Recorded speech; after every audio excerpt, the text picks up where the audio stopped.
ഒരേ ഒരാവശ്യം, കേന്ദ്ര വിദ്യാഭ്യാസ മന്ത്രി ധർമ്മേന്ദ്ര പ്രധാൻ രാജിവെക്കണം. നരേന്ദ്രമോദിയുടെ ഉറക്കം കെടുത്തിയ രാത്രിയാണ് കടന്നുപോയത്. കേന്ദ്ര വിദ്യാഭ്യാസ മന്ത്രി ധർമ്മേന്ദ്ര പ്രധാൻ രാജിവെക്കുന്നത് വരെ ജന്തർ മന്ദറിലെ സമരം തുടരുമെന്ന് പ്രഖ്യാപിച്ച് കോക്രോച്ച് ജനതാ പാർട്ടി അവിടെ തന്നെ നിൽക്കുകയാണ്. അഭിജിത്ത് ദിബ്കെയുടെ നേതൃത്വത്തിൽ നടത്തിയ ജന്തർ മന്ദറിലെ പ്രതിഷേധം രാത്രി മുഴുവൻ നീണ്ടതോടെ നീറ്റ് പരീക്ഷയ്ക്ക് മണിക്കൂറുകൾ മാത്രമുള്ള ഈ സമയത്ത് രാജ്യമേറെ ചർച്ച ചെയ്യുകയാണ് ഉണ്ടായത്. നരേന്ദ്രമോദി സർക്കാരിൻ്റെ കഴിവുകേട് പൂർണ്ണമായും ചർച്ചയായ ഒരു രാത്രിയായിരുന്നു ഇന്നലെ കടന്നുപോയത്. ഇന്നലെ രാവിലെ തുടങ്ങിയ സമരം നീട്ടുന്നതിനായി CJP ഡൽഹി പോലീസിന് കത്ത് നൽകിയെങ്കിലും ആദ്യം അനുമതി നൽകിയില്ല. സമരത്തിന് അനുമതിയില്ലെന്നും രാത്രി ജന്തർ മന്ദർ ഒഴിപ്പിക്കണമെന്നും സുപ്രീം കോടതി വിധിയുണ്ടെന്നും ചൂണ്ടിക്കാണിച്ച് പോലീസ് അനൗൺസ്മെന്റ് മുഴക്കിയതോടെ സമരക്കാർ വീണ്ടും ശക്തമായി മാറുന്നതാണ് കണ്ടത്. അനുവദിച്ച സമയം കഴിഞ്ഞിട്ടും പ്രതിഷേധിക്കുന്ന CJP പ്രവർത്തകർ ജന്തർ മന്ദർ വിട്ടുപോകാത്തതിനെ തുടർന്ന് പോലീസ് ആദ്യം വൈദ്യുതി ബന്ധം തന്നെ വിച്ഛേദിച്ചു. പ്രതിഷേധക്കാർക്ക് കുടിവെള്ള വിതരണവും ചെയ്യുന്നതും പിന്നീട് പോലീസ് തടഞ്ഞു. എന്നാൽ സമരം പ്രധാനമന്ത്രിയുടെ കസേര തന്നെ ഇളക്കുമെന്ന് വ്യക്തമായതോടെയായിരിക്കാം പോലീസ് പിന്നീട് ജന്തർ മന്ദറിലേക്കുള്ള ലൈറ്റുകൾ ഓണാക്കുകയും കുടിവെള്ളം വിതരണം ചെയ്യാൻ അനുമതി നൽകുകയുമൊക്കെ ചെയ്യുകയാണുണ്ടായത്. ജന്തർ മന്ദറിൽ പ്രതിഷേധിക്കുന്നതിനായി അനുവദിച്ചിരിക്കുന്ന സമയം അവസാനിച്ചതിനാൽ പിരിഞ്ഞു പോകണമെന്ന് നേരത്തെ ഡൽഹി പോലീസ് ആവശ്യപ്പെട്ടു. സുപ്രീം കോടതി ഉത്തരവ് ചൂണ്ടിക്കാണിച്ചായിരുന്നു പോലീസ് ഈ പ്രതിഷേധക്കാരോട് ഇങ്ങനെ പിരിഞ്ഞു പോകാൻ ആവശ്യപ്പെട്ടുകൊണ്ടിരുന്നത്.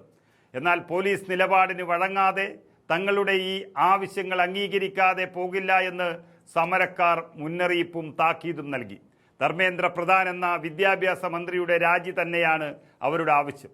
അതിനായി ജയിലിൽ പോകാൻ തയ്യാറാണെന്ന് CJP അധ്യക്ഷൻ അഭിജിത്ത് ദീപ്കെ വ്യക്തമാക്കി. അറസ്റ്റ് ചെയ്ത് ജയിലിലിടണമെന്ന് തന്നെ അഭിജിത്ത് പറഞ്ഞതോടെ പോലീസിന് അപകടമണത്തു. ഒരാളും ഒരു കാരണവശാലും സമരവേദി വിട്ടു പോകരുത് എന്ന് പ്രവർത്തകരോട് നിർദ്ദേശിച്ചതോടെ സമരക്കാരുമായി ചർച്ച ആകാമെന്ന നിലപാടിലെത്തി സർക്കാർ. എന്നാൽ ആ വാഗ്ദാനം മനസ്സിൽ വെച്ചാൽ മതിയെന്നും വിദ്യാഭ്യാസ മന്ത്രി ധർമ്മേന്ദ്ര പ്രധാൻ രാജിവെച്ചതിന് ശേഷം മാത്രമേ ഇനി ചർച്ചയുള്ളൂ എന്നും പറഞ്ഞ് സർക്കാരിൻ്റെ ആവശ്യം തള്ളുകയായിരുന്നു കോക്രോച്ച് പാർട്ടി.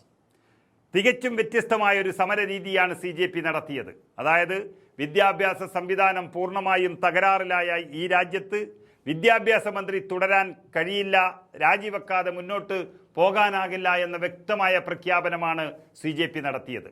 നീറ്റ് പുനഃപരീക്ഷയ്ക്ക് തയ്യാറെടുക്കുന്നതിനിടെ ജീവനൊടുക്കിയ 13 വിദ്യാർത്ഥികളുടെ ചിത്രങ്ങൾ CJP ആ സമരവേദിയിൽ പ്രദർശിപ്പിച്ചു. വിദ്യാർത്ഥികളുടെ മരണത്തിന് കാരണമായ ഈ സിസ്റ്റത്തിനെതിരെ CJP സമരവേദിയിൽ രൂക്ഷമായി വിമർശനം ഉയർത്തി. സമാധാനപരമായ പ്രതിഷേധം എന്നെഴുതിയ ബോർഡുകൾ ജന്തർ മന്ദറിൽ നിരത്തിയാണ് CJP പ്രതിഷേധത്തിന് എത്തിയത്. CJP അധ്യക്ഷൻ അഭിജിത്ത് ദിബ്കെ സമരത്തിന് മുൻപായി നിർദ്ദേശിച്ചതുപോലെ പ്ലേറ്റും സ്പൂണുമായാണ് പ്രതിഷേധക്കാർ ജന്തർ മന്ദറിൽ എത്തിയത്. അതൊരു വേറിട്ട കാഴ്ചയായി മാറി. നമുക്കറിയാം, COVID-19 പകർച്ചവ്യാധിയുടെ സമയത്ത് പാത്രങ്ങൾ അടിക്കാനുള്ള പ്രധാനമന്ത്രി നരേന്ദ്രമോദിയുടെ ഒരു ആഹ്വാനത്തിന് സമാനമായാണ് CJPയും ആ ആഹ്വാനം നൽകിയത്. സമരത്തിനെത്തിയ CJP പ്രവർത്തകർ പ്ലേറ്റും സ്പൂണും കൊട്ടി പ്രതിഷേധിക്കുമ്പോൾ രാജ്യം അത് നോക്കി നിന്നു. കേന്ദ്ര വിദ്യാഭ്യാസ മന്ത്രി ധർമ്മേന്ദ്ര പ്രധാന്റെ രാജി ആവശ്യപ്പെട്ടുകൊണ്ടുള്ള ഈ പോരാട്ടം നരേന്ദ്രമോദി സർക്കാരിൻ്റെ പ്രതിച്ഛായക്ക് മങ്ങലേൽപ്പിച്ചു എന്ന കാര്യത്തിൽ തർക്കമില്ല. രാജ്യത്തെ തെരഞ്ഞെടുപ്പുകളിൽ രാഷ്ട്രീയത്തിൻ്റെ ഭാവി നിർണ്ണയിക്കുന്ന വിദ്യാർത്ഥികളും യുവാക്കളും കേന്ദ്ര സർക്കാരിനെതിരായി മാറുന്നതോടെ വലിയ പ്രതിസന്ധിയാണ് നരേന്ദ്രമോദി സർക്കാരിന് വന്നിരിക്കുന്നത് എന്നതിൽ തർക്കമില്ല.